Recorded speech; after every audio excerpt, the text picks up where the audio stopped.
بسم الله الرحمن الرحيم. وفي السماء رزقكم وما توعدون.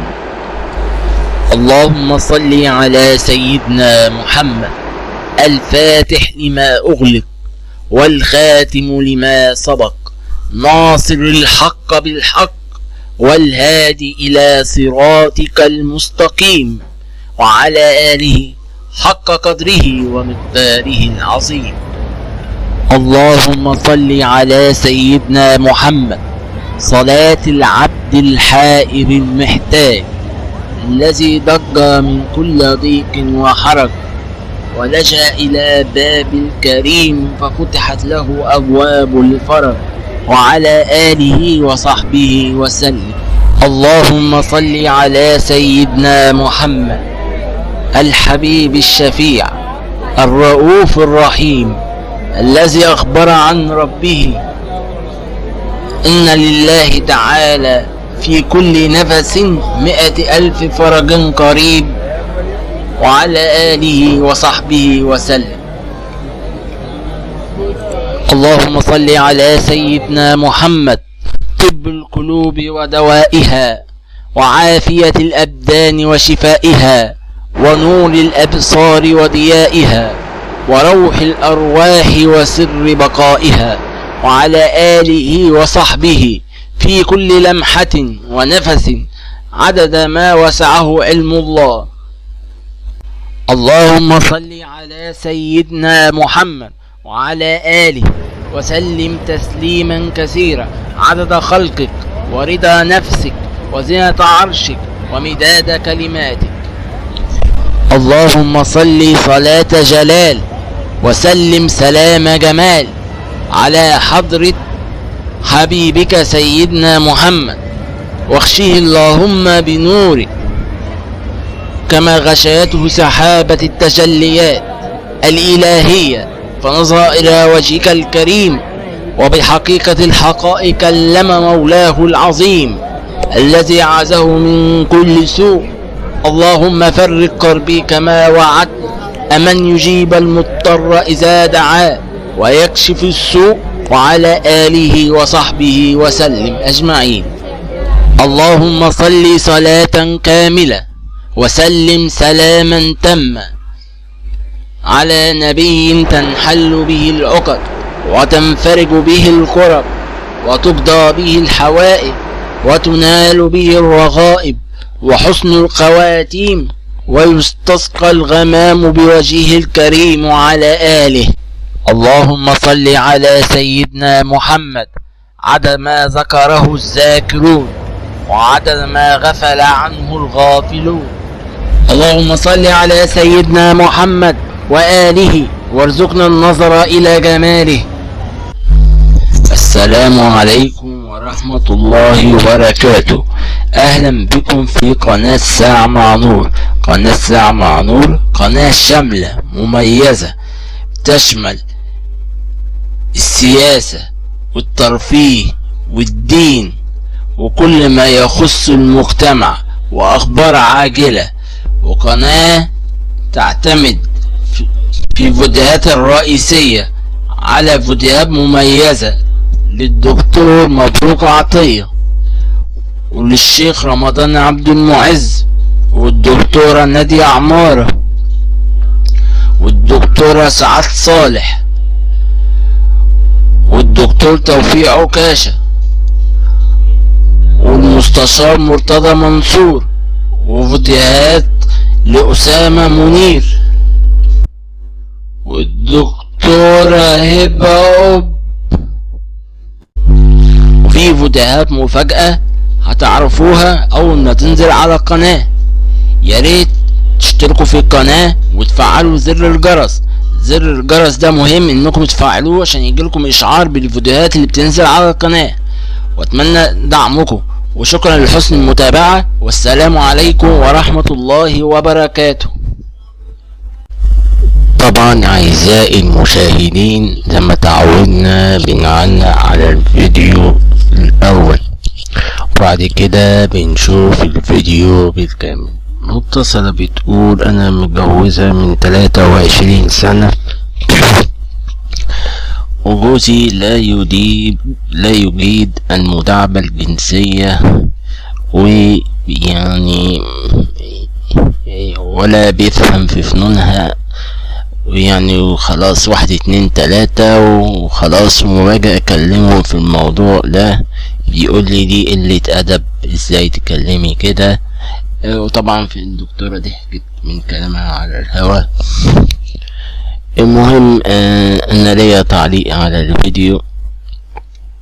زي الزوج ليه حقوق على مراته، برضو مراته ليها حقوق عليه، والمتعة لازم تكون متبادلة، ميبصش لمتعته هو بس عشان تبقى العلاقة سوية.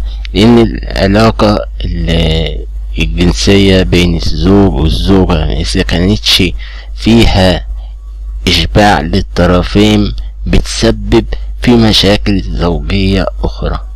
فدي متعة حللها ربنا للزوجين عشان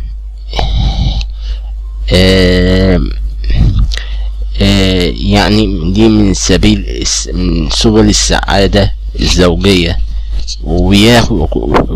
والزوج بياخد عليها ثواب.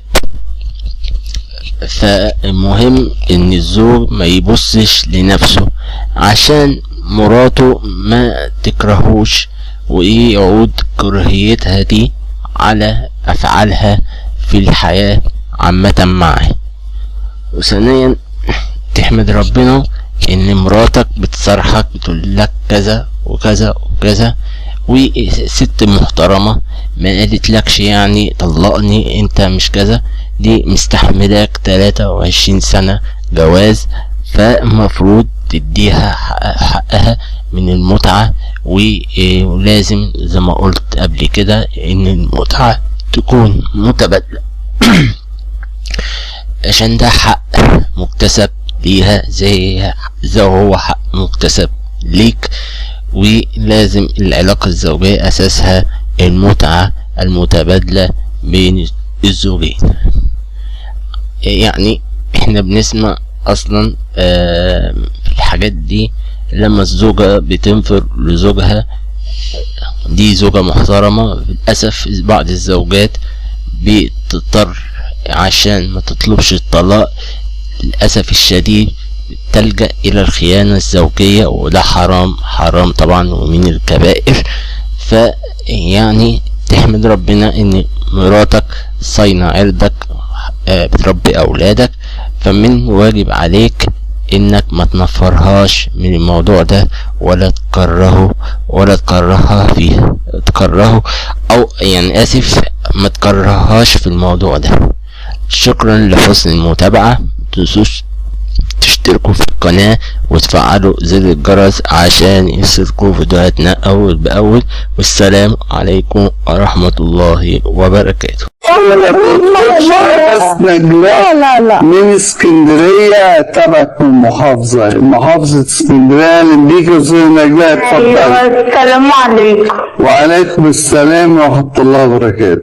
انا بحيي حضرتك اولا علشان المواضيع اللي حضرتك بتتكلم فيها انا ما بلهاش غير عندك في البرنامج. ربنا يكرمك يا استاذ نجلاء، ربنا يكرمك. ثانيا انا مع الثقافة الجنسية زي الدكتورة مقالي.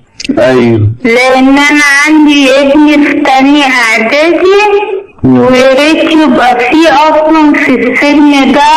انا مش عارفة اتعامل معاه بصراحة، لان هو سألني ليه بتخليني انام بعيد عن اخوتي البنات. انا معايا بنتين، واحدة في بحرية وواحدة في ثانوية عامة. ربنا يخليهم لك.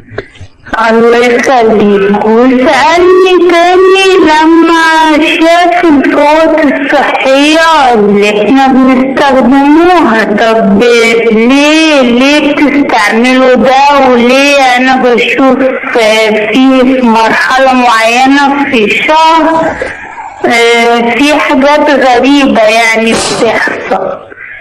فأنا مش عارفة بصراحة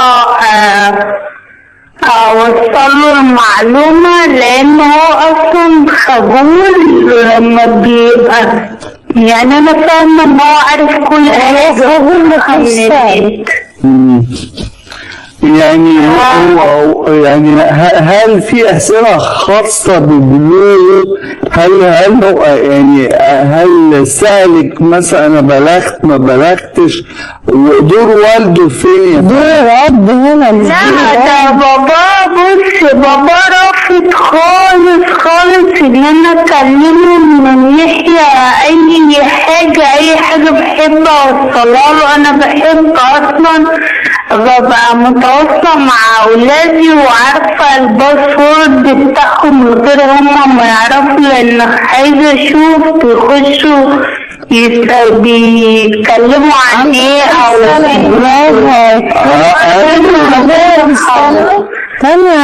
لما بيجي حوار بيني وبينه حتى عن طريق الضحك او الهزار بكلمه عن اي حاجة جنسية، او مثلا زي موضوع المثاليين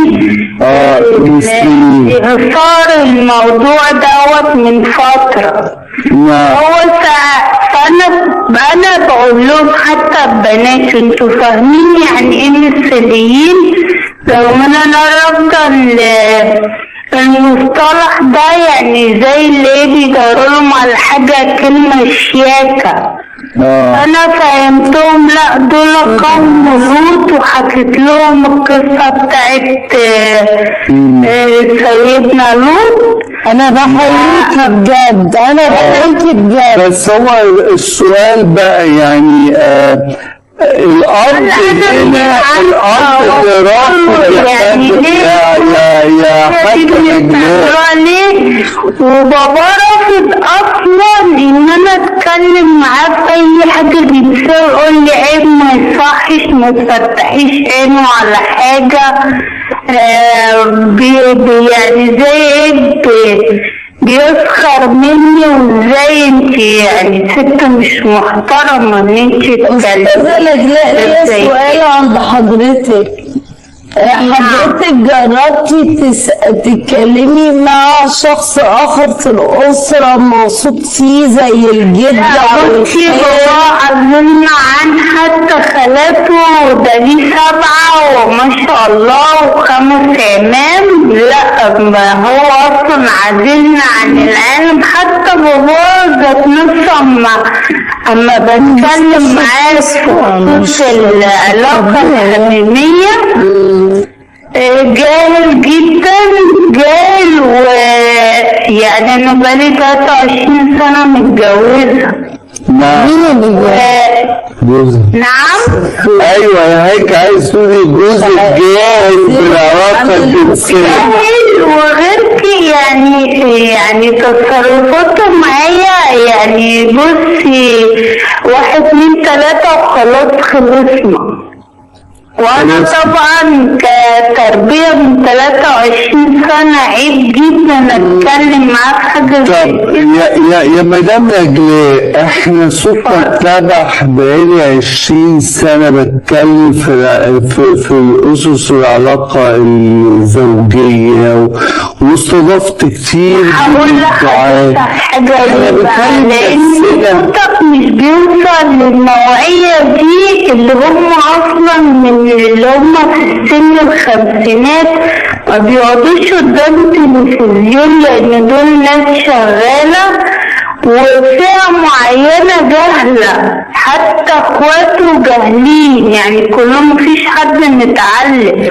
انا لما بتريق على تعليمهم بقول باباهم ساقط في حضانة، ولذلك دور المدرسة مهم جدا. ما بتتكلميش معاه ليه؟ يعني دي نقطة مهمة جدا. لما هنا اتكلم معاه وبيقول لي مش عايز قلة أدب. يعني أنا حتى بص 23 سنة أنا متجوزة، الثقافة المصرية حالة أقول له إن أنا مثلا عاوزاك في الوقت ده أو حاجة، لدرجة ان انا ممكن دلوقتي اقعد بالشهور كرهني في العلاقة الحميمية دي.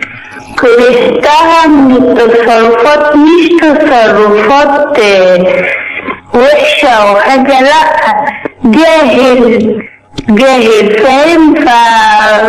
يعني مفيش مقدمات، ما بيلاقيش عادي مقدمات، يعني حتى الألفاظ أنا بتضايق منها، لأن إيه، أنت مش جايبني مثلا من على البحر عندنا، عيب الألفاظ دي، فإيه يلا خلص وخلصنا، فاهمني؟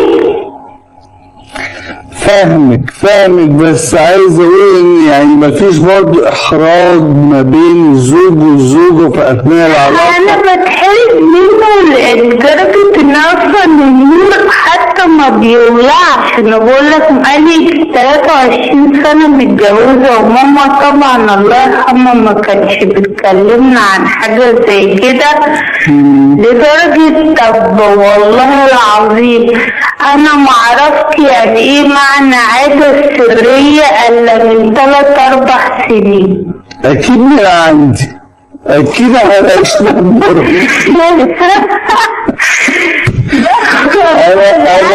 برضه لان ملناش اصحاب، ملناش جيران، بنات التوعية في المدارس هو الحل. اهم حاجة بناتك بقى، السؤال الاخير ليك يا استاذ، بناتك قلت عندي بنتين، هل انت برضه دورك سلبي مع بناتك زي ما كانت؟ لا بالعكس، انا برافو عليك. كبيرة اللي البحرية دي جد شوية، لكن اللي هي ثانوية عامة احنا بناخدوها بضحك وبهزار، يعني بتعرفيها كل حاجة.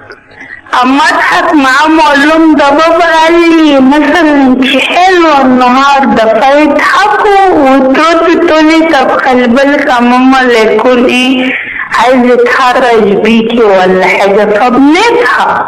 لكن الولد انا بتحرج بصراحه، خصوصا ان هو بيتحرج مني.